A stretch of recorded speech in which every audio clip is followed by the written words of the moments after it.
প্রথম প্রপোজ শূর্পণখার। রামকে জানায় এসে, বলে বিয়ে করো আমায়, থাকবো ভালোবেসে। শ্রীরাম বলেন, দূর পাগলি, বউ রয়েছে কাছে, ইচ্ছে হলো উপায় তো নেই, কয়টা মাথা আছে। শূর্প তখন লক্ষণকে দিল ঝাক্কা ঝাড়ি। ওয়াও, ম্যাচো, হ্যান্ডসাম, হাই, প্রেম করতে পারি। আমার মতো রূপের ডালি তোমায় দেখে কাত, রাজি হও প্লিজ। ও ডার্লিং, মিলুক না চার হাত।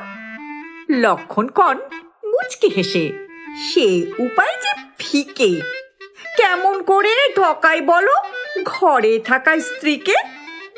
তাছাড়া তো সেবক হয়ে দাদার সঙ্গে থাকি, আমার শেষে বিয়ে করে সেবিকা হবে নাকি? সীতার সেবা করতে হবে, থাকবে হয়ে দাসী। ভেবে দেখো, এখনো কি বলবে ভালোবাসি?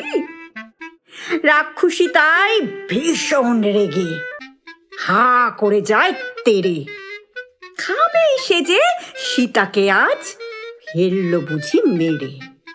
লক্ষণ ভাই ভীষণ অ্যালার্ট, পড়েই ছিল তাক, খচাত করে ফেললো কেটে শূর্পণখার নাক।